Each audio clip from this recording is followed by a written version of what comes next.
Hi hello ನಮಸ್ಕಾರ. ಎಲ್ಲರೂ ಹೇಗಿದ್ದೀರಾ? ಐ ಹೋಪ್ ಎಲ್ಲರೂ ಚೆನ್ನಾಗಿದ್ದೀರಾ ಅನ್ಕೊಂಡಿದ್ದೀನಿ. ತಮ್ಮ ಹೇಮಾಸ್ ಪುಟ್ಟ ಪ್ರಪಂಚಕ್ಕೆ ಸುಸ್ವಾಗತ. ಎಲ್ಲರೂ ವರಮಹಾಲಕ್ಷ್ಮಿ ಹಬ್ಬನ ಮಾಡ್ತಾರೆ. ನಾನು ಕೂಡ ವರಮಹಾಲಕ್ಷ್ಮಿ ಹಬ್ಬಕ್ಕೆ ಅಂತೇಳಿ ಮನೆ ಕ್ಲೀನಿಂಗ್ನ ಮಾಡ್ಕೊತಾ ಇದ್ದೆ. ಶೋಕೇಸಲ್ಲಿ ಇರ್ತಕ್ಕಂಥ ಗ್ಲಾಸ್ಗಳನ್ನೆಲ್ಲಾನು ತೆಗೆದು ಹಾಗೆ ಶೋಕೇಸಲ್ಲಿ ಇರ್ತಕ್ಕಂಥ ಐಟಮ್ಗಳೆಲ್ಲಾನು ಟಬ್ಬಲ್ಲಿ ಹಾಕಿ ಎತ್ತಿಟ್ಟಿದ್ದೆ. ಯಾಕಂದ್ರೆ ಶೋಕೇಸಲ್ಲೂ ಕೂಡ ಸಣ್ಣ ಸಣ್ಣ ಧೂಳುಗಳಿರುತ್ತೆ. ಮತ್ತೆ ಎಲ್ಲೆಲ್ಲಿ ಜಾಗ ಇದೆ ಅಲ್ಲಿ ಎಲ್ಲಿ ಎಲ್ಲ ಸ್ವಲ್ಪ ಸ್ವಲ್ಪ ವಿಗ್ರಹಗಳನ್ನ ಪ್ರತಿಯೊಂದನ್ನು ಇಟ್ಕೊಂಡು ನೋಡಿ, ಇಲ್ಲಿ ಮಿಷನ್ ಮೇಲೆ ಸ್ವಲ್ಪ ಇಟ್ಕೊಂಡಿದ್ದೆ. ಎಲ್ಲ ಎಲ್ಲೆಲ್ಲಿ ಜಾಗ, ಯಾಕಂದ್ರೆ ನಮ್ಮ ಪಾರು ಸಿರಿ ಓಡಾಡ್ತಾ ಇರ್ತಾರೆ. ಅವರಿಗೆ ಗೊತ್ತಾಗಲ್ಲ ಏನು ಅಂತೇಳಿ ಮೂಸೋದಿಕ್ಕೋ ಇನ್ನು ಕಾಲಲ್ಲಿ ಕೆರೆದೋ ಬೀಳಿಸ್ಬಿಡ್ತಾರೆ ಅಂತೇಳಿ ಎಲ್ಲೆಲ್ಲಿ ಜಾಗ ಆಗುತ್ತೆ ಅಲ್ಲೆಲ್ಲಿ ಎತ್ತಿಟ್ಕೊಂಡಿದ್ವಿ. ಈಗ ಕಂಪ್ಲೀಟ್ ಆಗಿ ಗ್ಲಾಸ್ಗಳು ಎಲ್ಲ ತೊಳೆದು ಕ್ಲೀನ್ ಮಾಡಿ ಪ್ರತಿಯೊಂದನ್ನು ಹೊರಿಸಿ ಮತ್ತೆ ಶೋಕೇಸ್ಗೆ ಎಲ್ಲಿ ಜೋಡಿಸ್ಬೇಕೋ ಅದನ್ನ ಪ್ರತಿಯೊಂದನ್ನು ಜೋಡಿಸಿ ಆಗಿತ್ತು. ಮತ್ತೆ ಹಾಗೆ ರೋಬೋ ಕೂಡ ಆನ್ ಮಾಡಿದೆ, ಅದು ಕಂಪ್ಲೀಟ್ ಆಗಿ ಕಸ ಗುಡಿಸ್ತಾ ಇತ್ತು. ವಿಡಿಯೋ ಲೆಂತಿ ಆಗುತ್ತೆ, ಮತ್ತೆ ಕ್ಲೀನಿಂಗ್ದು ಎಲ್ಲ ನಿಮಗೆ ತೋರ್ಸೋದಿಕ್ಕೆ ಹೋದ್ರೆ ಬೋರ್ ಆಗುತ್ತೆ ಅಂತೇಳಿ ಯಾವುದನ್ನು ನಾನು ವಿಡಿಯೋದಲ್ಲಿ ಶೇರ್ ಮಾಡ್ತಾ ಇಲ್ಲ. ಚೆಂಡುನ ತೊಗೊಂಡು ಬಂದಿತ್ತು, ಹಾಗಾಗಿ ಕಟ್ಟೋಣ ಅಂತೇಳಿ ಕುತ್ಕೊಂಡಿದ್ದೀನಿ. ಈಗ ಈ ಫ್ಲವರನ್ನೆಲ್ಲ ಕಟ್ಟಬೇಕು ಅಂದರೆ ಹೊರಗಡೆಗೆ ಹೊಸಲಿಗೆ ತೋರಣ ಹಾಕ್ತೀನಿ, ಮತ್ತು ಹಾಗೆ ದೇವ್ರ ಮನೆ ಬಾಗಿಲಿಗೂ ಕೂಡ ತೋರಣ ಹಾಕ್ತೀನಿ. ಚೆಂಡುನ ನಾವು ಜಾಸ್ತಿ ಪೂಜೆಗೆ ಏನಕ್ಕೂ ಯೂಸ್ ಮಾಡಲ್ಲ, ಅಲಂಕಾರಕ್ಕಷ್ಟೇ ಯೂಸ್ ಮಾಡೋದು. ಹಾಗಾಗಿ ಇದನ್ನು ಕೂಡ ಇವಾಗ ಕುತ್ಕೊಂಡು ಕಟ್ಟಬೇಕು. ಹಾಗೆ ದಾರ ಮತ್ತು ಸೂಜಿ ಎಲ್ಲ ರೆಡಿ ಮಾಡಿ ಇಟ್ಕೊಂಡಿದ್ದೀನಿ. ಈಗೇನಿದ್ರು ಪೋಣಿಸ್ಕೊಂಡು ರೆಡಿ ಮಾಡ್ಕೋಬೇಕು. ಇದನ್ನೆಲ್ಲ ಹಬ್ಬದ ದಿನ ಮಾಡ್ತೀನಿ ಅಂದರೆ ಆಗಲ್ಲ.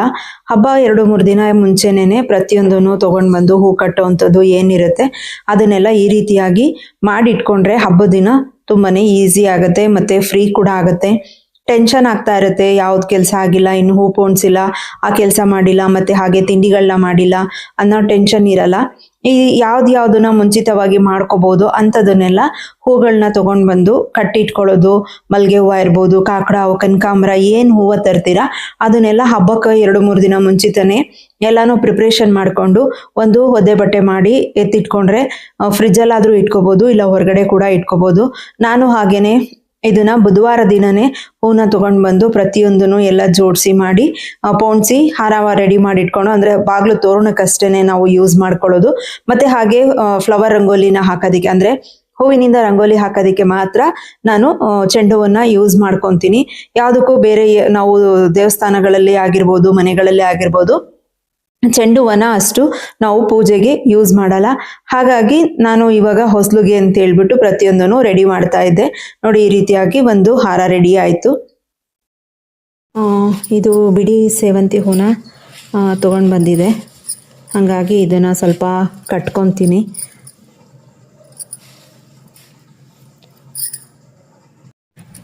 ಇವಾಗಲೇ ರಂಗೋಲಿ ಬಿಟ್ಕೊಂಡು ರೆಡಿ ಮಾಡ್ಕೊಳ್ಳೋಣ ಅಂತೇಳಿ ಕಲ್ಲರು ಮತ್ತು ಹಾಗೆ ರಂಗೋಲಿ ಎಲ್ಲ ತಂದಿಟ್ಕೊಂಡಿದ್ದೀನಿ. ಸ್ವಲ್ಪನೇ ಕಲರ್ಸ್ಗಳನ್ನ ಹಾಕ್ಕೊಂಡು, ಒಂದೊಂದೇ ಕಲರ್ಸ್ನ ಹಾಕ್ಕೊಂಡು ಯಾವುದ್ಯಾವುದಕ್ಕೆ ಬೇಕೋ ಅದನ್ನು ಫಿಲ್ ಮಾಡ್ಕೊತೀನಿ. ಯಾವ ಕಲರ್ ಇಷ್ಟ ಆಗುತ್ತೆ ಆ ಕಲರ್ಗಳನ್ನ ನಾನು ಮಾಡ್ಕೊತಾ ಇದ್ದೆ. ಆಲ್ಮೋಸ್ಟು ಎಲ್ಲ ಹೂಗಳಲ್ಲೂ ಮಧ್ಯದಲ್ಲಿ ಯೆಲ್ಲೋ ಕಲರ್ ಇರುತ್ತೆ, ಹಾಗಾಗಿ ನಾನು ಯೆಲ್ಲೋ ಕಲರನ್ನೇ ಚೂಸ್ ಮಾಡಿಕೊಂಡು ಯೆಲ್ಲೋ ಕಲರನ್ನೇ ಹಾಕ್ತಾ ಇದ್ದೆ, ತುಂಬ ಚೆನ್ನಾಗಿ ಕಾಣುತ್ತೆ ಅಂತೇಳಿ. ಮತ್ತು ಸ್ವಲ್ಪ ಚಿಕ್ಕದಾಗಿರೋದ್ರಿಂದ ಸ್ವಲ್ಪ ಕಷ್ಟ ಆಗ್ತಾ ಇತ್ತು, ಹೊರಗಡೆ ಎಲ್ಲ ಚೆಲ್ತಾ ಇತ್ತು. ಪೇಪರ್ನಲ್ಲಿ ನಾನು ರೆಡಿ ಮಾಡಿಕೊಂಡು ಹಾಕೊತಾ ಇದ್ದೆ, ಇಲ್ಲ ಬಾಟಲ್ಗಳಲ್ಲೂ ಕೂಡ ಹಾಕೋಬೋದು. ನನ್ನ ಹತ್ರ ಬಾಟಲ್ ಇಲ್ಲದೆ ಇದ್ದಿದ್ದರಿಂದ ನಾನು ಹಾಗೇನೇ ಪೇಪರ್ನಲ್ಲಿ ಹಾಕೊತಾ ಇದ್ದೆ. ಕಂಪ್ಲೀಟಾಗಿ ರೆಡಿ ಆಯಿತು. ನೋಡಿ ಎಷ್ಟು ಚೆನ್ನಾಗಿ ಕಾಣಿಸ್ತಿದೆ ಅಂತೇಳಿ. ನಿಮಗೆ ಯಾವ ಕಲರ್ ಬೇಕೋ ಆ ಕಲರ್ನ ಹಾಕೋಬೋದು, ಇಂಥದ್ದೇ ಕಲರ್ ಹಾಕಬೇಕಂತ ಏನಿಲ್ಲ. ಎಷ್ಟು ಬೇಗ ಆಯಿತು. ಮತ್ತು ಅಂದರೆ ಇದು ಸ್ವಲ್ಪ ಸಣ್ಣ ಇರೋದ್ರಿಂದ ಚೂರು ಲೇಟ್ ಆಗುತ್ತೆ, ಅದು ಬಿಟ್ಟರೆ ಬೇಗನೆ ಆಗುತ್ತೆ. ಈಗ ತೊಗೊಂಡೋಗಿ ಬಾಗ್ಲ ಹತ್ರ ಇದನ್ನು ಹಾಗೆ ಇಟ್ಬಿಟ್ರೆ ಆಯಿತು. ಇದನ್ನು ಮುಂಚಿತನೇ ರೆಡಿ ಮಾಡಿ ಇಟ್ಕೊಂಬಿಟ್ರೆ ಹಬ್ಬ ಇನ್ನೂ ಟೈಮ್ ಇದೆ ಎಂದಾಗಲೇ ರೆಡಿ ಮಾಡಿ, ಇಲ್ಲಾದರೂ ಒಂದು ಹತ್ರ ಮಕ್ಳುಗಳು ಮತ್ತು ನಾವು ಕೈ ಚೆಲ್ಲೋಗದೆ ಇರೋ ಥರ ನೋಡಿಕೊಂಡು ಮುಂಚಿತನೇ ರೆಡಿ ಮಾಡಿ ಇಟ್ಕೊಂಡ್ರೆ, ನಾನಿನ್ನೂ ಹಬ್ಬ ಇರೋದು ನಾಳೆ, ಇವತ್ತೇ ರೆಡಿ ಮಾಡಿ ಇಟ್ಕೊಂಬಿಟ್ಟಿದ್ದೀನಿ. ಹಾಗಾಗಿ ಇದನ್ನು ನೀಟಾಗಿ ತೊಗೊಂಡು ಬಂದು ಇಲ್ಲಿ ಒಂದು ಟೇಬಲ್ ಮೇಲೆ ಎಲ್ಲಾದರೂ ಈ ರೀತಿಯಾಗಿ ಇಟ್ಬಿಡ್ತೀನಿ. ಆವಾಗ ಯಾವುದೇ ಕಾರಣಕ್ಕೂ ಚೆಲ್ಲಲ್ಲ. ಹಬ್ಬದ ದಿವಸ ಡೈರೆಕ್ಟಾಗಿ ಬಾಗಿಲೆಲ್ಲ ತೊಳೆದ್ಬಿಟ್ಟು ಹಾಗೆ ಇದನ್ನು ತೊಗೊಂಡೋಗಿ ಇಟ್ಬಿಟ್ರೆ ಮುಗೀತು. ನಾಳೆ ಹಬ್ಬಕ್ಕೆ ಹಾಕ್ಕೊಳ್ಳೋದಕ್ಕೆ ಅಂತೇಳಿ ಪೂಜೆ ಕುಳಿತ್ಕೋಬೇಕಾದ್ರೆ ಆಲ್ಮೋಸ್ಟು ಹೊಸ ಸ್ಯಾರಿಗಳನ್ನ ಹಾಕ್ಕೋಬೇಕು, ಮತ್ತು ಮೈಲ್ಗೆ ಇರಬಾರ್ದು, ಮಡಿ ಸೀರೆಗಳನ್ನ ಹಾಕ್ಕೋಬೇಕು ಅಂತ ಹೇಳ್ತಾರೆ. ಮತ್ತು ಹಾಗೆಯೇ ರೇಷ್ಮೆ ಸೀರೆಗೆ ಎಷ್ಟು ಸಲ ಹುಟ್ಟಿದ್ರೂ ಅದಕ್ಕೆ ಮೈಲ್ಗೆ ಆಗಲ್ಲ ಅಂತಲೂ ಕೂಡ ಹೇಳ್ತಾರೆ. ಹಾಗಾಗಿ ನಾನು ರೇಷ್ಮೆ ಸೀರೆನ ತೆಗೆದಿಟ್ಕೊಂಡು ಬೆಳಗ್ಗೆ ಪೂಜೆನ ಮುಗಿಸ್ಕೊತೀನಿ. ಇದನ್ನು ಕೂಡ ತೆಗೆದು ಎತ್ತಿಟ್ಕೊಂಡಿದ್ದೀನಿ. ನಾಳೆ ಪೂಜೆಗೆ ಇಡೋವಂಥ ಸೀರೆನೂ ಕೂಡ ತೆಗೆದು ಎತ್ತಿಟ್ಕೊಂಡಿದ್ದೀನಿ. ಹಾಗೆಯೇ ನಾನು ಹಾಕ್ಕೊಳ್ಳೋದಕ್ಕೆ ಅಂತ ಹೇಳ್ಬಿಟ್ಟು ಬಳೆನೂ ಕೂಡ ತೆಗೆದಿಟ್ಕೊಂಡಿದ್ದೀನಿ. ಪ್ರತಿಯೊಂದೂ ಬೆಳ್ಕೊಳ್ಳೋದಕ್ಕೆ ಅಂಥೇಳಿ ಈ ರೀತಿಯಾಗಿ ಎತ್ತಿಟ್ಕೊಂಡಿದ್ದೀನಿ. ಇದನ್ನು ಲಿಕ್ವಿಡು ಮೀಶೋಯಿಂದ ತೊಗೊಂಡಿದ್ದೆ. ಇದ್ರದ್ದು ಬಗ್ಗೆ ವಿಡಿಯೋನ ಹಾಕಿದ್ದೀನಿ ಆಲ್ರೆಡಿ ನಾನು. ಇವತ್ತು ಚೆಕ್ ಮಾಡೋಣ ಹೇಗೆ ಅಂತ ಹೇಳ್ಬಿಟ್ಟು, ಮತ್ತು ಕೆಲಸ ಜಾಸ್ತಿ ಇರೋದ್ರಿಂದನೂ ಬೇಗ ಆಗುತ್ತಾ ಹೇಗೆ ನೋಡೋಣ ಅಂಥೇಳಿ ಇದನ್ನು ತೆಗೆದಿಟ್ಕೊಂಡಿದ್ದೀನಿ. ಮತ್ತು ಹಾಗೆ ಬೆಳ್ಳಿದೆಲ್ಲನೂ ಆ ಕಡೆ ಎತ್ತಿಟ್ಕೊಂಡಿದ್ದೀನಿ. ಇನ್ನೂ ಸ್ವಲ್ಪ ಇದೆ ಅಲ್ಲಿ ಬಕೆಟಲ್ಲಿ, ಅದನ್ನು ಆಮೇಲೆ ತೊಗೊತೀನಿ. ಇಲ್ಲಿ ಜಾಗ ಇಲ್ಲದೆ ಇರೋದ್ರಿಂದ ಫಸ್ಟ್ ಇದನ್ನು ಕಂಪ್ಲೀಟಾಗಿ ಕ್ಲೀನ್ ಮಾಡ್ಕೊತೀನಿ. ಹಿತ್ತಾಳೆ ಪಾತ್ರೆಗೆ ಅಂತ ಹೇಳ್ಬಿಟ್ಟು ಇದನ್ನು ಹಾಕ್ಕೊಂಡು ಕ್ಲೀನ್ ಮಾಡಿದೆ. ಬಟ್ ಬೇಗನೆ ಕ್ಲೀನ್ ಆಗ್ತಾ ಇತ್ತು. ಎಷ್ಟೇ ಕಪ್ಗಿದ್ರು ಕೂಡ ಎಷ್ಟು ಕ್ಲೀನ್ ಆಯಿತು, ಕಲರ್ ಕೂಡ ಬಂತು. ಆದರೆ ನೀರು ಹಾಕಿ ವಾಶ್ ಮಾಡಿದ ಸ್ವಲ್ಪ ಹೊತ್ತಿಗೆ ಮತ್ತೆ ಸ್ವಲ್ಪ ಕಲರ್ ಚೇಂಜ್ ಆಯಿತು. ಹಾಗಾಗಿ ನನಗೆ ಹಿತ್ತಾಳೆ ಪಾತ್ರೆಗೆ ಅಷ್ಟೊಂದು ಇಷ್ಟ ಆಗಲಿಲ್ಲ. ತಾಮ್ರ ಪಾತ್ರೆಗಳನ್ನ ಬೆಳಗಿದ್ನಲ್ಲ, ಅದು ತುಂಬ ಚೆನ್ನಾಗಿ ಕಲರ್ ಬಂದಿತ್ತು, ತುಂಬ ಬೆಳ್ಳಗಾಗಿತ್ತು. ಯಾವುದೇ ಥರದ್ದು ಕಲೆಗಳು ಕೂಡ ಉಳಿದಿರಲಿಲ್ಲ. ಹಿತ್ತಾಳೆನಲ್ಲೂ ಕಲೆ ಇರಲಿಲ್ಲ, ಎಲ್ಲ ಕಂಪ್ಲೀಟಾಗಿ ಹೊಸದೇನೋ ಅನ್ನೋ ಥರ ಇತ್ತು. ಆದರೆ ತೊಳೆದು ವಾಶ್ ಮಾಡಿ ಎಲ್ಲ ಎತ್ತಿಟ್ಟ ಮೇಲೆ ಅದು ಕಲರ್ ಚೇಂಜ್ ಆಗಿಬಿಡ್ತು. ಅದಕ್ಕೆ ಮತ್ತೆ ನಾನು ಸಬೀನಾ ಎಲ್ಲ ಹಾಕಿ ಇನ್ನೊಂದು ಸಲ ನಾನು ಕ್ಲೀನ್ ಮಾಡಿಕೊಂಡೆ. ಇದೆಲ್ಲ ತೊಳೆಯೋಷ್ಟ್ರೊಳಗಡೆನೆ ಹಿತ್ತಾಳೆದು ಬಿಂದಿಗೆ ಇದು ಕಪ್ಪಾಗ್ಬಿಡ್ತು, ಅಂದರೆ ಕಲರ್ ಚೇಂಜ್ ಆಯಿತು ಸ್ವಲ್ಪ. ಅದು ಇಷ್ಟ ಆಗಲಿಲ್ಲ. ಹಾಗಾಗಿ ಹುಣಸೆಹಣ್ಣು ಮತ್ತು ಸಬೀನಾ ಹಾಕಿ ಬೆಳ್ಕೊಂಡು ಕ್ಲೀನ್ ಮಾಡಿಕೊಂಡೆ. ಬಟ್ ತಾಮ್ರದು ಇದು ಏನಿದೆ, ದೀಪಾಲೆ ಕಂಬಗಳಿರ್ಬೋದು, ದೀಪಗಳಿರ್ಬೋದು, ವಿಗ್ರಹಗಳಿರ್ಬೋದು, ಇದೆಲ್ಲ ಕಂಪ್ಲೀಟಾಗಿ ಚೆನ್ನಾಗಿ ಕ್ಲೀನ್ ಆಯಿತು. ನನಗೆ ಇದು ತುಂಬಾ ಇಷ್ಟ ಆಯಿತು. ಎಷ್ಟು ಬೇಗನೂ ಕೆಲಸ ಆಯಿತು. ನನಗೆ 1 hour ಆದರೂ ತೊಳೆಯೋದಕ್ಕೆ ಆಗ್ತಾ ಇರಲಿಲ್ಲ, ಅಷ್ಟೊಂದು ಟೈಮ್ ಹಿಡಿತಾ ಇತ್ತು. ಆದರೆ ಈ ಸಲ ನನಗೆ ಈ ಲಿಕ್ವಿಡಿಂದ ಬೇಗನೆ ಕೆಲಸ ಆಯಿತು. ಚೆನ್ನಾಗೂ ಇದೆ ಅನ್ನಿಸ್ತು. ಮತ್ತು ಯಾವುದೇ ಥರದ ಕೈಗಳಿಗಾಗಲಿ ಏನು ಹಾನಿ ಆಗಲಿಲ್ಲ, ಮತ್ತು ಕೈಯೂ ಏನು ನನಗೆ ಅಷ್ಟೊಂದು ನೋವು ಬರಲಿಲ್ಲ. ಬೇಗ ಈಸಿಯಾಗಿ ತೊಳೆದಿದ್ರಿಂದ ಬೇಗನೆ ಎಲ್ಲ ಆಗೋಯ್ತು. ಬೇಗ ನಾನು ಅಂದ್ಕೊಂಡಿದ್ದಕ್ಕಿಂತನೂ ಬೇಗನೆ ಆಯಿತು. ಇದು ತಾಮ್ರಕ್ಕೆ ತುಂಬ ಚೆನ್ನಾಗಿ ಕೆಲಸ ಮಾಡುತ್ತೆ ಅನಿಸ್ತು. ಹಿತ್ತಾಳೆಗಿಂತನೂ ತಾಮ್ರಕ್ಕೆ ಬೆಟರ್ ಅನ್ನಿಸ್ತು ಈ ಲಿಕ್ವಿಡು ನನಗೆ. ಈ ರೀತಿಯಾಗಿ ಪ್ರತಿಯೊಂದೂ ನೀವು ದೇವ್ರಿಗೆ ಯಾವುದನ್ನ ಇಡ್ತೀರಾ, ಅದು ವಿಗ್ರಹಗಳನ್ನ ಆಗಿರ್ಬೋದು, ದೀಪಗಳಿರ್ಬೋದು, ಪ್ರತಿಯೊಂದು ಹಬ್ಬದ ಹಿಂದಿನ ದಿನನೇ ಎಲ್ಲಾನು ವಾಶ್ ಮಾಡಿ ಕ್ಲೀನ್ ಮಾಡಿ ಅದನ್ನೆಲ್ಲ ಒರೆಸಿ ಎತ್ತಿಟ್ಕೊಂಡ್ರೆ ಹಬ್ಬದ ದಿನ ಈಸಿಯಾಗಿ ಮಾಡ್ಕೋಬೋದು. ಬೆಳ್ಳಿಗಳನ್ನ ತೊಳಿಬೇಕು ಅಂತ ಅಂದರೆ ಸಬೀನಾದಲ್ಲಿ ತೊಳಿಬೇಕು, ಇಲ್ಲ ಅಂದರೆ ಪೇಸ್ಟು ಇವಾಗ ಆಲ್ಮೋಸ್ಟ್ ಎಲ್ಲ ಕೋಲ್ಗೇಟ್ ಪೇಸ್ಟ್ನಲ್ಲಿ ತೊಳ್ಕೊಬೋದು ಅಂತ ಹೇಳ್ತಾರೆ. ಸಿಲ್ವರ್ನ ಕ್ಲೀನ್ ಮಾಡೋದಕ್ಕೆ ಸಿಲ್ವರ್ ಡಿಪ್ ಅಂತಲೂ ಕೂಡ ಬರುತ್ತೆ. ಆದರೆ ಸಿಲ್ವರ್ ಡಿಪ್ನ ಯೂಸ್ ಮಾಡಿದ್ರೆ ಈಗ ಬಿಂದಿಗೆಗಳಿರ್ಬೋದು, ಬೆಳ್ಳಿ ಬಿಂದಿಗೆ ಇರ್ಬೋದು, ಅಥವಾ ಬೆಳ್ಳಿದು ದೊಡ್ಡ ತಟ್ಟೆ ಇರ್ಬೋದು, ಅಥವಾ ಬೆಳ್ಳಿ ಚೊಂಬಿರ್ಬೋದು, ಅದನ್ನೆಲ್ಲ ಸಿಲ್ವರ್ ಡಿಪ್ಪಲ್ಲಿ ನಾವು ಮುಳುಗಿಸಿ ತೊಳೆಯೋದಕ್ಕಾಗಲ್ಲ. ಚಿಕ್ಕದು ಆದರೆ ವಿಗ್ರಹಗಳಿರ್ಬೋದು, ಚಿಕ್ಕ ದೀಪಗಳು, ಆರತಿ ಮಾಡುವಂಥ ದೀಪಗಳಿತ್ತು ಅಂದರೆ ಈಸಿಯಾಗಿ ಮಾಡ್ಕೋಬೋದು. ಆದರೆ ದೊಡ್ಡದಿತ್ತು ಅಂದರೆ ಅದರಲ್ಲಿ ವಾಶ್ ಮಾಡೋದಕ್ಕಾಗಲ್ಲ. ಸಿಲ್ವರ್ ಡಿಪ್ಪಲ್ಲಿ ಆ ರೀತಿಯಾಗಿ ಮಾಡ್ಕೋಬೋದು. ನಾನು ಜಸ್ಟ್ ಸಬೀನಾದಿಂದನೇ ಎಲ್ಲಾನು ಪ್ರತಿಯೊಂದನ್ನು ನಾನು ಕ್ಲೀನ್ ಮಾಡ್ಕೊತಾ ಇದ್ದೆ. ಸಬೀನಾದಲ್ಲೇ ತುಂಬ ಚೆನ್ನಾಗಿ ಕ್ಲೀನ್ ಆಗುತ್ತೆ. ಹಾಗಾಗಿ ನಾನು ಸಬೀನಾದಲ್ಲೇ ಬೇಗ ಎಲ್ಲಾನು ಕ್ಲೀನ್ ಆಯಿತು. ಈ ಸಲ ಅಂತೂ ಬೇಗನೆ ವಿಗ್ರಹಗಳೆಲ್ಲ ತೊಳೆದಿದ್ದು ತುಂಬಾ ಖುಷಿ ಆಯಿತು, ಮತ್ತು ಬೇಗನೂ ಆಯಿತು. ಹಬ್ಬದ ಹಿಂದಿನ ದಿನ ಮಾಡ್ಕೊಳ್ಳೋ ಅಂಥ ಕೆಲಸಗಳನ್ನ ಪ್ರತಿಯೊಂದೂ ಮಾಡ್ಕೊಂಬಿಟ್ರೆ ಹಬ್ಬದ ದಿನ ತುಂಬ ಈಸಿಯಾಗಿ ಹಬ್ಬನ ಮಾಡ್ಕೋಬೋದು. ಮತ್ತು ಮೈಂಡ್ ಕೂಡ ಫ್ರೆಶ್ ಇರುತ್ತೆ. ಆ ಕೆಲಸ ಆಗಿಲ್ಲ ಅನ್ನೋ ಟೆನ್ಷನ್ ಕೂಡ ಇರೋಲ್ಲ. ಮತ್ತು ಹಾಗೇನೆ ಬ್ರಾಹ್ಮಿ ಮುಹೂರ್ತದಲ್ಲಿ ಹಬ್ಬ ಮಾಡೋದ್ರಿಂದ ಅಷ್ಟು ಬೇಗ ಪ್ರತಿಯೊಂದನ್ನು ತೊಳೆದು ಮಾಡೋದಕ್ಕಾಗಲ್ಲ. ಕೆಲವೊಬ್ರು ಹಬ್ಬಕ್ಕೆ ಸ್ಯಾರಿ ಎಲ್ಲ ಅಂದರೆ ತಾಯಿಗೆ ಸ್ಯಾರಿ ಎಲ್ಲ ಉಡಿಸಿ ಮಾಡ್ತಾರೆ. ಆವಾಗಂತೂ ಇದ್ದಿದ್ದು ಟೈಮ್ ಆಗಲ್ಲ.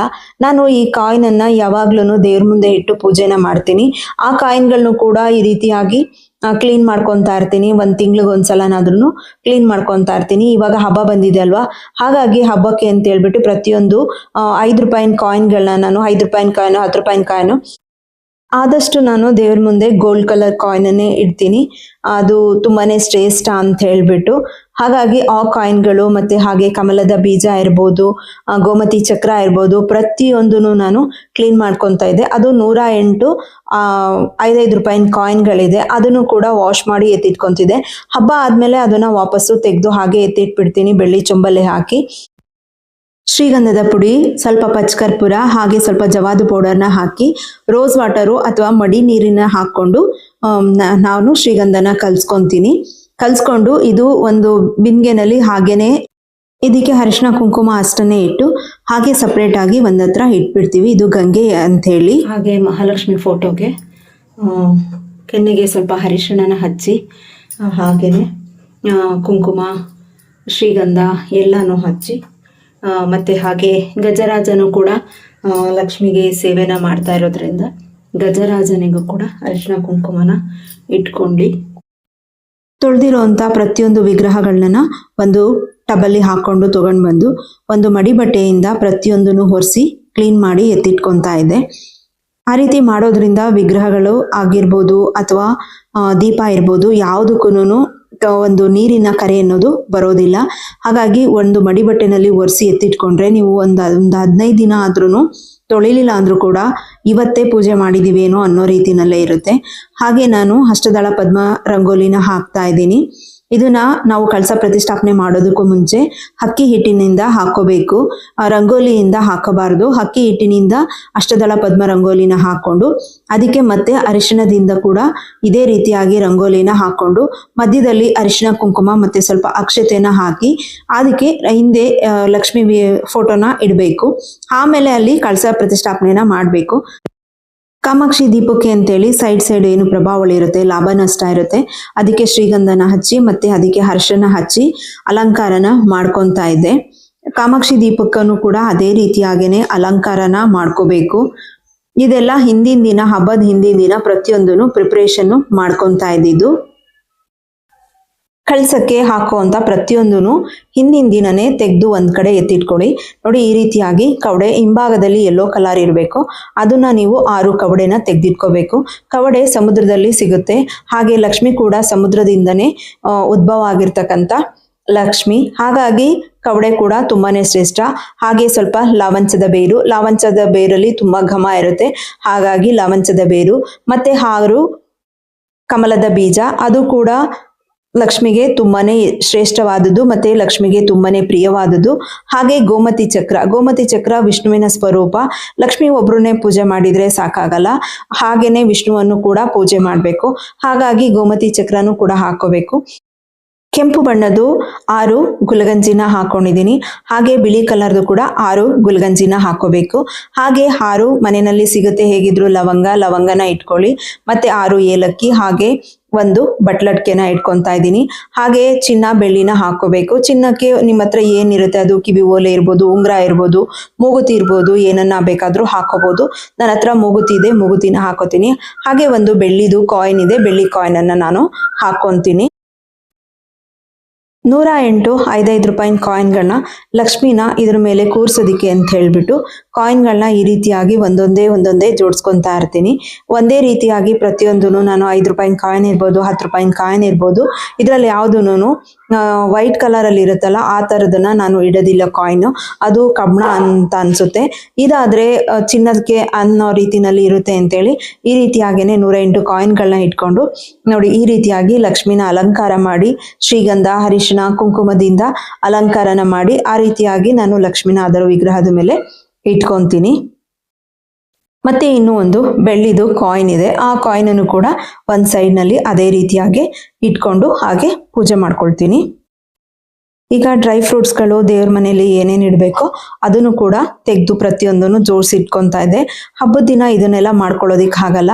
ಹಾಗಾಗಿ ಪ್ರತಿಯೊಂದು ಡ್ರೈ ಫ್ರೂಟ್ಸ್ಗಳನ್ನು ಕೂಡ ಈ ರೀತಿಯಾಗಿ ರೆಡಿ ಮಾಡಿ ಇಟ್ಕೊತಾ ಇದೆ. ದ್ರಾಕ್ಷಿ, ಗೋಡಂಬಿ, ಬಾದಾಮಿ, ಖರ್ಜೂರ, ಹಾಗೆ ಬಿಳಿ ಕಲರ್ದು ಕಲ್ಸಕ್ರೆನೂ ಕೂಡ ರೆಡಿ ಮಾಡಿ ಇಟ್ಕೊತಾ ಇದೆ.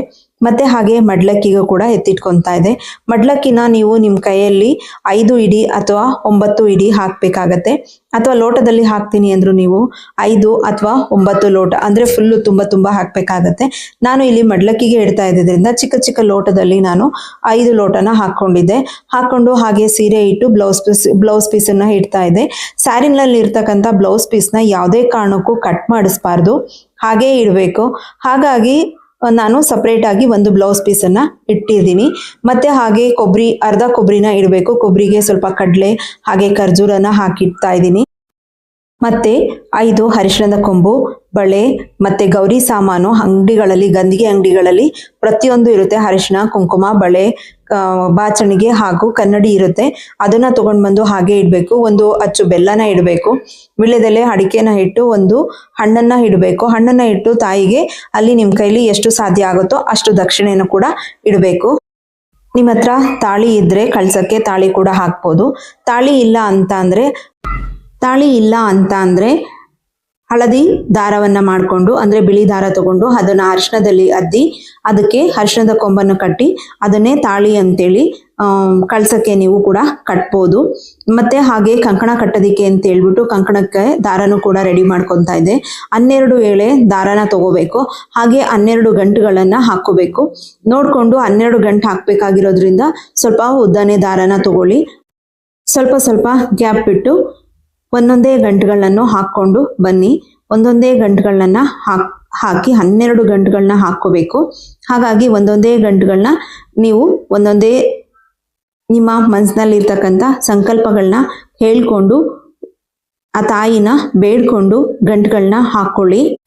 ಬೆಳಗಿಗೆ ಇದೇ ದಾರಕ್ಕೆ ಸೇವಂತಿ ಹೂವನ್ನ ಹಾಕಿ ಆ ಸೇವಂತಿ ಹೂವಿಗೆ ಗಂಟನ್ನ ಹಾಕಿ ನೀವು ಬೆಳಗ್ಗೆ ಮನೆಯಲ್ಲಿ ಯಜಮಾನರು, ಅತ್ತೆ, ಮಾವ, ಹಿರಿಯರು ಯಾರಿರ್ತಾರೆ ಅವ್ರ ಕೈಯಲ್ಲಿ ಕಂಕಣನ ಕಟ್ಟಿಸ್ಕೊಂಡು ಪೂಜೆನ ಶುರು ಮಾಡ್ಕೋಬೇಕಾಗತ್ತೆ. ದೀಪಾಲೆ ಕಂಬಕ್ಕೆ ಬತ್ತಿ ಮತ್ತೆ ಹಾಗೆ ಬಾಳೆ ಕಂಬ ಪ್ರತಿಯೊಂದೂ ಇದನ್ನ ರಾತ್ರಿ ಎಲ್ಲ ರೆಡಿ ಮಾಡಿ ಇಟ್ಟಿದ್ದೀನಿ. ಮತ್ತೆ ಬೆಳಗ್ಗೆ ಹಾಕುವಂಥ ಜಡೆ ಇರ್ಬೋದು, ಒಡವೆ ಇರ್ಬೋದು ಒಂದತ್ರ ಇಟ್ಕೊಂಡು ರೆಡಿ ಮಾಡಿ ಇಟ್ಕೊಂಡಿದ್ದೀನಿ. ಇದಿಷ್ಟು ರೆಡಿ ಮಾಡಿ ಇಟ್ಟಿರೋದ್ರಿಂದ ಬೆಳಗ್ಗೆಗೆ ಬೇಗ ಕಳಸ ಪ್ರತಿಷ್ಠಾಪನೆನ ಮಾಡಿಕೊಂಡು ಪೂಜೆನ ಶುರು ಮಾಡ್ಬೋದು. ಕಳಸದ ಕೆಳಗಡೆ ಇಡೋ ಅಕ್ಕಿಯಿಂದ ಇರ್ಬೋದು ಪ್ರತಿಯೊಂದೂ ನಾನು ಎಲ್ಲಾನು ದೇವ್ರ ಮನೆಯಲ್ಲಿ ರೆಡಿ ಮಾಡ್ಕೊಂಡಿದ್ದೆ. ಬೆಳಗ್ಗೆ ಎದ್ದು ಸ್ನಾನ ಮಾಡಿಕೊಂಡು ಸ್ವಲ್ಪ ಹೋಳಿಗೆ ಮಾಡೋದಕ್ಕೆ ಅಂತೇಳಿ ಬೇಳೆನೂ ಕೂಡ ಬೇಯಿಸ್ಕೊತಾ ಇದೆ. ಹಾಗೆ ಸ್ವಲ್ಪ ಸಿಹಿ ಪೊಂಗಲು, ಖಾರ ಪೊಂಗಲು ಮತ್ತೆ ಹಾಗೆ ನೈವೇದ್ಯ ಮತ್ತೆ ಕೋಸಂಬರಿ ಎಲ್ಲ ಮಾಡೋದಕ್ಕೆ ಅಂತೇಳಿ ಅಲ್ಲಿ ಕೂಡ ಪ್ರತಿಯೊಂದೂ ರೆಡಿ ಮಾಡ್ಕೊತಾ ಇದ್ದೆ. ಈಗ ಕಳಸದ ಮೇಲೆ ಓಂ ಶ್ರೀ ಅಂತೇಳಿ ಬರ್ಕೊಂಡು ಈಗ ಕಳಸಕ್ಕೆ ನೀರನ್ನು ಹಾಕಿ ಅರಿಶಿನ, ಕುಂಕುಮ, ಅಕ್ಷತೆ ಮತ್ತೆ ಹಾಗೆ ನಿನ್ನೆ ದಿನ ಪ್ರತಿಯೊಂದು ರೆಡಿ ಮಾಡಿ ಇಟ್ಕೊಂಡಿರ್ತಕ್ಕಂಥ ಕಾಯಿನ್ಗಳು ಏನಿತ್ತು, ಗೋಮತಿ ಚಕ್ರ ಇತ್ತು, ಅದು ಪ್ರತಿಯೊಂದನ್ನು ಅದರಲ್ಲಿ ಹಾಕೋಬೇಕು. ಅದಕ್ಕೂ ಮುಂಚೆ ಸ್ವಲ್ಪ ನೀರನ್ನ ತಗೊಂಡು ಮನೆಗೆ ಎಲ್ಲ ಪ್ರೋಕ್ಷಣೆ ಮಾಡಿ, ಅಂದ್ರೆ ದೇವ್ರ ಮನೆಗೆ ಇರ್ತಕ್ಕಂಥ ಪ್ರತಿಯೊಂದು ಐಟಮ್ಗಳಿಗೂ ಪ್ರೋಕ್ಷಣೆನ ಮಾಡಿ ಹಾಗೆ ನಾನು ಕೂಡ ಪ್ರೋಕ್ಷಣೆನ ಮಾಡಿಕೊಂಡು ಪ್ರತಿಯೊಂದನ್ನು ಅದರಲ್ಲಿ ಹಾಕೊಂತಾ ಇದೆ. ಹಾಗೆ 2 ಖರ್ಜೂರ ಮತ್ತೆ 2 ಬಾದಾಮಿನೂ ಕೂಡ ಹಾಕೊಂಡು ಗಂಗೆ ಚ ಯಮುನೆ ಚೈವ ಗೋದಾವರಿ ಸರಸ್ವತಿ ನರ್ಮದೆ ಸಿಂಧು ಕಾವೇರಿ ಜಲಸ್ಮಿನ್ ಸನ್ನಿಧಂ ಕುರು ಅಂತೇಳಿ ಕಳಸನ ಇಟ್ಕೊಂಡು ಕೇಳ್ಕೋಬೇಕು. ಅದಾದ್ಮೇಲೆ ಅರಿಶಿಣದ ಕೊಂಬನ್ನ ಕಟ್ಟಿ ವಿಳ್ಯದೆಲೆನ ಹಾಕಿ ಮತ್ತೆ ಕಳಸಕ್ಕೆ ಅಲಂಕಾರನ ಮಾಡಿಕೊಂಡು ಅಲ್ಲಿ ಕಳಸನ ಪ್ರತಿಷ್ಠಾಪನೆನ ಮಾಡಬೇಕು. ಈಗ ನಾನು ಇವಾಗ ಏನು ಜಡೆ ಇರ್ಬೋದು, ಹೂವು ಇರ್ಬೋದು, ಒಡವೆಗಳಿರ್ಬೋದು ಪ್ರತಿಯೊಂದೂ ಬೆಳಗ್ಗೆನೆ ನಾನು ಪ್ರತಿಯೊಂದೂ ಹಾಕ್ಕೊಂಡು ಅವಾಗೇನೆ ಅಲಂಕಾರನ ಮಾಡಿಕೊಂಡೆ. ತಾಯಿಗೆ ಮಲ್ಲಿಗೆ ಹೂವು ಅಂದರೆ ತುಂಬಾನೇ ಇಷ್ಟ. ನಿಮ್ಮ ಕೈಲಿ ಶಕ್ತಾನುಸಾರ ಎಷ್ಟು ಮಲ್ಲಿಗೆ ಹೂವು ಇರುತ್ತೋ ಅಷ್ಟನ್ನ ತಗೊಬಂದು ಹಾಕಿ. ನಮ್ಮೂರಿನಲ್ಲಂತೂ ತುಂಬಾನೇ ರೇಟ್ ಇತ್ತು. 3,000 ರಿಂದ 4,000 ಮಲ್ಲಿಗೆ ಹೂವಿನ ರೇಟ್ ಇತ್ತು. ಹಾಗಾಗಿ ನಾನು ಸ್ವಲ್ಪನೇ ತಗೊಂಡು ಬಂದಿದ್ದೆ. ಮತ್ತೆ ಗುಲಾಬಿ ಮತ್ತೆ ಸೇವಂತಿ ಎಲ್ಲಾ ತರನು ಹೂವನ್ನ ಮಿಕ್ಸ್ ಮಾಡಿ ಒಂದ್ರಲ್ಲೇನೆ ನಾನೇ ಕಟ್ಟಿ ರೆಡಿ ಮಾಡ್ಕೊಂಡಿದ್ದೆ. ನಾನು ಪ್ರತಿ ಸಲನೂ ಲಕ್ಷ್ಮಿಗೆ ಏನು ಅಲಂಕಾರ ಮಾಡ್ತೀನಿ ಹೂವಿನಿಂದ ಅದನ್ನ ನಾನೇನೆ ಹೂವನ್ನ ತಗೊಂಡು ಬಂದು ಎಲ್ಲಾ ತರನು ಮಿಕ್ಸ್ ಮಾಡಿ, ಅಂದ್ರೆ ಮರ್ಗ ಇರ್ಬೋದು, ಮತ್ತೆ ದವನ ಇರ್ಬೋದು, ಪನ್ನೀರ್ ಪತ್ರೆ ಇರ್ಬೋದು ಪ್ರತಿಯೊಂದನ್ನು ಒಂದ್ರಲ್ಲೇನೆ ಮಿಕ್ಸ್ ಮಾಡಿಕೊಂಡು ನಾನು ಹೂವನ್ನ ಹಾಕಿ ಕಟ್ಟಿ ರೆಡಿ ಮಾಡಿ ಇಟ್ಕೊಂತೀನಿ. ಹಾಗೇನೆ ಗೆಜ್ವಸ್ತ್ರನೂ ಕೂಡ ಹಾಕಬೇಕು. ಅದು ತುಂಬಾನೇ ಮುಖ್ಯ. ತಾಯಿಗೆ ಗೆಜ್ವಸ್ತ್ರ ಹಾಕೋದು ತುಂಬಾನೇ ಮುಖ್ಯ. ಪ್ರತಿಯೊಂದನ್ನು ಅಲಂಕಾರ ಮಾಡಿದಾದ್ಮೇಲೆ ದೀಪನ ಹಚ್ಕೋಬೇಕು. ಏನಾದರೂ ಮಿಸ್ ಮಾಡಿದೀವಾ ಅಂತೇಳಿ ನೋಡ್ಕೊಂಡಾದ್ಮೇಲೆ ದೀಪನ ಹಚ್ಕೋಬೇಕು. ನಾನು ಕೂಡ ದೀಪನ ಹಚ್ಕೊತಾ ಇದ್ದೆ. ದೀಪನ ಯಾವತ್ತೂ ಬೆಂಕಿ ಕಡ್ಡಿಯಿಂದ ಹಚ್ಚಬಾರ್ದು. ಗಂಧದ ಕಡ್ಡಿ ಅಥವಾ ಒಂದು ತುಪ್ಪದ ಬತ್ತಿನ ಹಚ್ಕೊಂಡು ಅದರಿಂದನೇ ನಾವು ದೀಪನ ಹಚ್ಕೋಬೇಕು. ಎಂದೂ ಬೆಂಕಿ ಕಡ್ಡಿಯಿಂದ ನಾವು ದೀಪನ ಹಚ್ಕೋಬಾರ್ದು. ಹಾಗೆ ತುಪ್ಪದ ದೀಪನೂ ಕೂಡ ಹಚ್ಚಬೇಕು. ತುಪ್ಪ ಅಂದರೆ ತಾಯಿ ಲಕ್ಷ್ಮಿಗೆ ತುಂಬಾನೇ ಶ್ರೇಷ್ಠ, ಹಾಗೆ ತುಂಬಾನೇ ಪ್ರಿಯ ಅಂತಲೂ ಕೂಡ ಹೇಳ್ತಾರೆ. ಹಾಗಾಗಿ ಎಲ್ಲದಕ್ಕೂ ತುಪ್ಪ ದೀಪ ಹಚ್ಚೋದಿಕ್ಕೆ ಆಗಲಿಲ್ಲ ಅಂದ್ರೂ ಒಂದು ದೀಪನಾದ್ರೂ ತುಪ್ಪದ ದೀಪನ ಹಚ್ಚಬೇಕು ಅಂತ ಹೇಳ್ತಾರೆ. ಇವತ್ತು ಹಚ್ಚಿದ ದೀಪ ನಾಳೆ ನೀವು ವಿಸರ್ಜನೆ ಮಾಡೋವರೆಗೂ ದೀಪ ಉರಿತಾ ಇರಬೇಕು. ಅಥವಾ ನಾಳೆ ಮಾಡ್ತಿರೋ ಇವತ್ತೇ ರಾತ್ರಿನೇ ಮಾಡ್ತೀವಿ ಅಂದರೆ ಹಬ್ಬದ ದಿನ ರಾತ್ರಿನೇ ಮಾಡ್ತೀನಿ ಅಂದರೆ ಅಲ್ಲಿವರೆಗೂ ಕೂಡ ದೀಪ ಆರದ ರೀತಿಯಲ್ಲಿ ನಂದಾದೀಪ ರೀತಿಯಲ್ಲಿ ಉರಿತಾ ಇರಬೇಕು. ಅದನ್ನ ಕೂಡ ನೋಡ್ಕೋಬೇಕು. ಮೊದಲು ಗಣೇಶನಿಗೆ ಪೂಜೆನ ಮಾಡಬೇಕು. ಹಾಗೆ ಲಕ್ಷ್ಮಿಗೆ ಅಲಂಕಾರ ಮಾಡಿರ್ತೀರೋ ಅದೇ ರೀತಿಯಾಗಿ ಗಣಪತಿಗೂ ಕೂಡ ಗೆಜ್ಜೆ ವಸ್ತ್ರ, ಅರಿಶಿಣ, ಕುಂಕುಮ ಎಲ್ಲ ಪ್ರತಿಯೊಂದನ್ನು ಇಟ್ಟು ಗಣೇಶನಿಗೂ ಕೂಡ ಪೂಜೆನ ಸಲ್ಲಿಸಬೇಕು.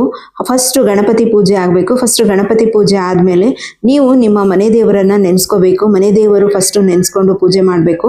ಯಾಕೆ ಅಂದರೆ ಮನೆ ದೇವರ ಆಶೀರ್ವಾದ ಕೂಡ ಇರಬೇಕು. ಯಾರು ಕೈ ಬಿಟ್ಟರು ಮನೆ ದೇವರು ಕೈ ಬಿಡಲ್ಲ ಅಂತ ಹೇಳ್ತಾರೆ.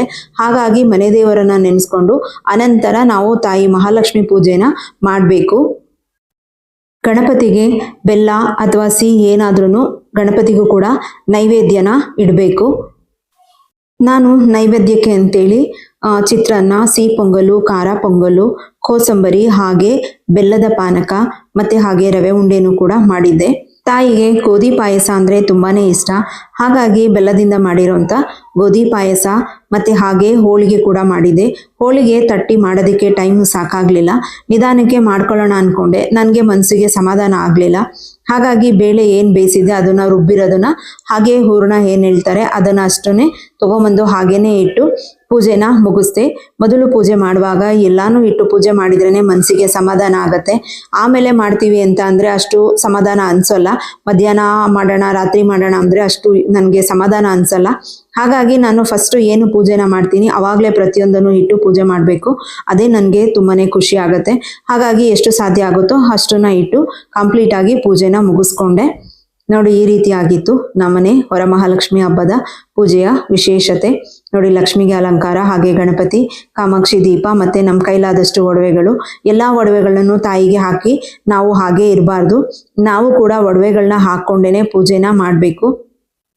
ನಾವು ಎಷ್ಟು ಲಕ್ಷ್ಮಿಯಾಗಿ ಅದೇ ರೀತಿಯ ಲಕ್ಷ್ಮಿಗೆ ಹೇಗೆ ಅಲಂಕಾರ ಮಾಡಿರ್ತೀವೋ ನಾವು ಅದೇ ರೀತಿಯಾಗಿ ಅಲಂಕಾರನ ಮಾಡಿಕೊಂಡು ಒಡವೆಗಳನ್ನ ಹಾಕ್ಕೊಂಡು ನಾವು ಕೂಡ ಪೂಜೆನ ಮಾಡಬೇಕು. ತಾಯಿ ಮುಂದೆ ಕುತ್ಕೊಂಡು ಪೂಜೆನ ಮಾಡಬೇಕು. ಕೈಗೆ ಬಳೆ ಹಾಕ್ಕೊಂಡು ಹೂ ಮುಡ್ಕೊಂಡು ಪ್ರತಿಯೊಂದೂ ರೀತಿನಲ್ಲೂ ಅಲಂಕಾರಗೊಂಡು ತಾಯಿ ಪೂಜೆನ ಮಾಡಬೇಕು. ಎಲ್ಲ ಪೂಜೆ ಮುಗಿದ ಮೇಲೆ ಒಂದು ವಿಳ್ಯದೆಲೆಗೆ ಫಸ್ಟು ಅರಿಶಿಣನ ಹಾಕಿ ಒಂದು ನಿಂಬೆಹಣ್ಣನ್ನು ಇಟ್ಟು ನಾನು ಲಕ್ಷ್ಮಿಯ ಸ್ತೋತ್ರಗಳು ಏನಿರುತ್ತೆ ಅದನ್ನು ಹೇಳ್ಕೊಂಡು ಕುಂಕುಮಾರ್ಚನೆಯನ್ನು ಕೂಡ ಮಾಡ್ಕೊತಾ ಇದ್ದೆ. ಅದು ನಿಮಗೆ ಹೇಳೋದಕ್ಕೆ ಬರಲಿಲ್ಲ ಅಂತ ಅಂದರೆ ಯೂಟ್ಯೂಬಲ್ಲಿ ಕೂಡ ಇರುತ್ತೆ. ಅದನ್ನು ಹಾಕ್ಕೊಂಡು ನೀವು ಕುಂಕುಮಾರ್ಚನೆಯನ್ನು ಮಾಡ್ಕೋಬೋದು. ಎಲ್ಲ ಪುಸ್ತಕ ಅಂಗಡಿಗಳಲ್ಲೂ ಅಂದರೆ ಗಂಧಿಗೆ ಅಂಗಡಿಗಳಲ್ಲಿ ನಿಮಗೆ ಅಷ್ಟೋತ್ತರ ಲಕ್ಷ್ಮಿದು ಸಿಕ್ಕತ್ತೆ. ಆ ಪುಸ್ತಕನ ತಗೊಂಡು ಹೇಳ್ಕೊಂಡು ನೀವು ಸಂಕ್ಷಿಪ್ತವಾಗಿ ಅಷ್ಟೋತ್ತರನ ಹೇಳ್ಕೊಂಡು ಪೂಜೆನ ಕುಂಕುಮಾರ್ಚನೆನ ಮಾಡ್ಕೋಬೋದು. ಕುಂಕುಮಾರ್ಚನೆ ಮಾಡಿದಾದ್ಮೇಲೆ ಅದನ್ನ ನೀವು ಕೂಡ ಸ್ವಲ್ಪ ಹಣೆಗೆ ಇಟ್ಕೊಳ್ಳಿ. ಮನೆಯಲ್ಲಿ ಯಾರೆಲ್ಲ ಕುಟುಂಬದಸ್ಥರು ಇರ್ತೀರಾ ಎಲ್ರಿಗೂ ಕೊಡಿ. ಮತ್ತೆ ಹಾಗೆ ಮನೆಗೆ ಬರೋ ಮುತ್ತೈದರಿಗೂ ಕೂಡ ಆ ಕುಂಕುಮನ, ಅರ್ಚನೆ ಮಾಡಿರೋ ಕುಂಕುಮನ ಕೊಡ್ಬೋದು. ಎಲ್ಲ ಆದ್ಮೇಲೆ ನಾನು ಆರತಿನ ಮಾಡ್ತಾ ಇದ್ದೀನಿ.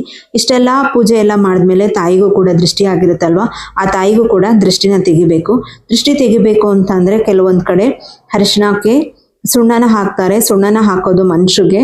ಹಾಗಾಗಿ ತಾಯಿಗೆ ಅರಿಶಿಣ ಮತ್ತೆ ಕುಂಕುಮನ ಹಾಕಿ ನೀರನ್ನ ಹಾಕಿ 2 ತುಪ್ಪದ ಬತ್ತಿನ ಇಟ್ಟು ಆರತಿನ ಮಾಡ್ಕೋಬೇಕು. ಆರತಿ ಮಾಡಿದಾದ್ಮೇಲೆ ಯಾರು ತುಳಿದೇ ಇರೋ ಜಾಗದಲ್ಲಿ ತುಳಸಿ ಗಿಡ ಅಥವಾ ನಿಮ್ಮ ಮನೆಯಲ್ಲಿ ಯಾವ್ದಾದ್ರು ಗಿಡಗಳಿದ್ರೆ ಹೂವಿನ ಗಿಡಗಳಿಗೆ ಹಾಕಿ ಪೂಜೆ ಎಲ್ಲ ಮುಗ್ದಿದ್ದಾದ್ಮೇಲೆ ಪ್ರಸಾದ ನೈವೇದ್ಯಕ್ಕೆ ಏನು ಇಟ್ಟಿರ್ತೀವಿ ಅದನ್ನ ತಗೊಂಡು ನಾವೇನೆ ಮನೆ ಮಂದಿ ಎಲ್ಲ ಪ್ರಸಾದ ರೀತಿನಲ್ಲಿ ಸೇವಿಸ್ಬೇಕು. ನಾವು ಕೂಡ ಅದೇ ಪ್ರಸಾದನೇ ತಿಂಡಿಗೆ ತಿಂತಾ ಇದ್ವಿ. ಈ ಥರ ನಮ್ಮ ಗಾರ್ಡನಲ್ಲೇ ಬೆಳೆದಿದ್ದೀನಿ, ಸಿಕ್ತು. ಸ್ವಲ್ಪ ಇದನ್ನು ಫ್ಲವರ್ ಡೆಕೋರೇಷನ್ಗೆ ಅಂತೇಳಿ ಯೂಸ್ ಮಾಡ್ಕೊತಾ ಇದ್ದೀನಿ. ಮತ್ತು ಹಾಗೆ ಚೆಂಡು ಹೂವು ಕೂಡ ಬಳಸ್ಕೊತಾ ಇದ್ದೀನಿ. ಬಳಸ್ಕೊಂಡು ಇಲ್ಲಿ ಸ್ವಲ್ಪ ರಂಗೋಲಿ ಡಿಸೈನು ಫ್ಲವರ್ಸಲ್ಲಿ ಮಾಡೋಣ ಅಂತೇಳಿ ರೆಡಿ ಮಾಡ್ಕೊತಾ ಇದ್ದೀನಿ. ತಿಂಡಿ ಎಲ್ಲ ತಿಂದು ಎಲ್ಲ ಆದಮೇಲೆ ಹೂವು, ಚೆಂಡು ಹೂವುಗಳು ಇನ್ನೂ ಸ್ವಲ್ಪ ಉಳಿದಿತ್ತು. ಅದನ್ನು ಕೂಡ ಯಾವುದಾದ್ರೂ ಒಂದು ಫ್ಲವರ್ ಡೆಕೋರೇಷನ್, ಮನೆಗೆ ಡೆಕೋರೇಷನ್ ಥರ ಮಾಡೋಣ ಅಂತೇಳ್ಬಿಟ್ಟು ಈ ರೀತಿಯಾಗಿ ಡೆಕೋರೇಷನ್ನ ಮಾಡ್ಕೊಳ್ತಾ ಇದ್ದೆ.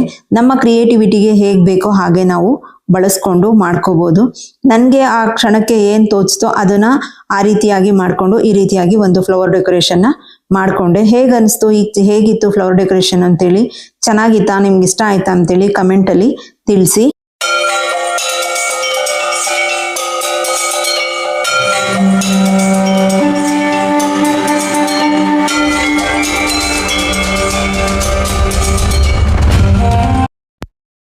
ಸಂಜೆ ಕೂಡ ಹೊಸಲನ್ನೆಲ್ಲ ತೊಳೆದು ರಂಗೋಲಿನ ಇಟ್ಟು ಅರಿಶಿನ ಕುಂಕುಮನ ಹಚ್ಚಿ ಹೂವಿಟ್ಟು ಸಂಜೆ ಕೂಡ ನಾನು ಪೂಜೆನ ಮಾಡ್ಕೊತಾ ಇದ್ದೆ.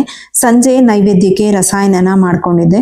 ಸಂಜೆ ನೈವೇದ್ಯಕ್ಕೆ ರಸಾಯನನ ಇಟ್ಟು ಪೂಜೆನ ಮಾಡಿಕೊಂಡು ಹಾಗೆ ಒಂದು ತೆಂಗಿನಕಾಯಿನೂ ಕೂಡ ಹೊಡೆದು ಪೂಜೆನ ಮಾಡಬೇಕು. ಬೆಳಗ್ಗೆ ಒಂದು ತೆಂಗಿನಕಾಯಿನ ಹೊಡೆದಿರ್ತೀವಿ, ಸಂಜೆ ಒಂದು ತೆಂಗಿನಕಾಯಿ ಹೊಡಿಬೇಕು. ರಾತ್ರಿನೇ ವಿಸರ್ಜನೆ ಮಾಡ್ತೀನಿ ಅಂದರೆ ಮಧ್ಯಾಹ್ನ ಒಂದು ತೆಂಗಿನಕಾಯಿನ ಹೊಡೆದು ಪೂಜೆನ ಮಾಡ್ಕೋಬೇಕು. ನಾನು ಇಷ್ಟೆಲ್ಲ ಮಾಡಿದ್ಮೇಲೆ ನಾನು ರಾಯರ ಪೂಜೆ ಮಾಡದೇ ಇದ್ರೆ ಆಗತ್ತಾ? ನಾನು ರಾಯರಿಗೂ ಕೂಡ ಆರತಿನ ಮಾಡಿ ಪೂಜೆನ ಮಾಡ್ತಾ ಇದ್ದೆ. ಸಂಜೆ ಮನೆಗೆ ಮುತ್ತೈದೆಯರು ಎಲ್ಲ ಬಂದು ಹೋಗಿ ಆದ್ಮೇಲೆ ಕೊನೆಯಲ್ಲೂ ಕೂಡ ತಾಯಿಗೆ ಆರತಿನ ಮಾಡಬೇಕು. ಯಾಕೆ ಅಂದರೆ ಮನೆಗೆ ಬಂದು ಹೋಗಿರ್ತಕ್ಕಂಥ ಎಲ್ಲರ ದೃಷ್ಟಿನೂ ಒಂದೇ ಥರ ಇರೋಲ್ಲ. ಒಬ್ಬೊಬ್ಬರ ದೃಷ್ಟಿ ಒಂದು ರೀತಿನಲ್ಲಿ ಇರುತ್ತೆ, ತಾಯಿಗೆ ಮತ್ತೆ ದೃಷ್ಟಿ ಆಗಿರುತ್ತೆ. ಹಾಗಾಗಿ ಮನೆಗೆ ಎಲ್ಲರೂ ಬಂದು ಹೋದಾದ ಮೇಲೆ ಮತ್ತೆ ಕೆಂಪಾರತಿಯನ್ನ ಮಾಡಿ ಆ ನೀರನ್ನ ತಗೊಂಡೋಗಿ ಯಾವುದಾದ್ರೂ ಗಿಡಕ್ಕೆ ಹಾಕಬೇಕು. ಯಾರೆಲ್ಲ ಹೊಸದಾಗಿ ನನ್ನ ಚಾನಲ್ ವಿಸಿಟ್ ಮಾಡ್ತೀರಾ ಸಬ್ಸ್ಕ್ರೈಬ್ ಮಾಡ್ಕೊಂಡು ನೋಡಿ, ವಿಡಿಯೋನ ಪೂರ್ತಿಯಾಗಿ ನೋಡಿ, ಲೈಕ್ ಕೊಟ್ಟು ಕಮೆಂಟ್ ಕೊಡೋದನ್ನ ಮರಿಬೇಡಿ. ಈ ರೀತಿಯಾಗಿತ್ತು ನಮ್ಮ ಮನೆಯ ವರಮಹಾಲಕ್ಷ್ಮಿ ಹಬ್ಬದ ಪೂಜೆ. ಎಲ್ರಿಗೂ ವರಮಹಾಲಕ್ಷ್ಮಿ ಹಬ್ಬದ ಶುಭಾಶಯಗಳು. ವಿಡಿಯೋನ ಪೂರ್ತಿಯಾಗಿ ನೋಡಿ, ಹಾಗೆ ಲೈಕ್ ಕೊಡಿ, ಕಮೆಂಟ್ ಮಾಡಿ ಅಂತ ಕೇಳ್ಕೊಳ್ತಾ thank you for watching. Bye, take care. ಸರ್ವೇ ಜನ ಸುಖಿನೋ ಭವಂತು.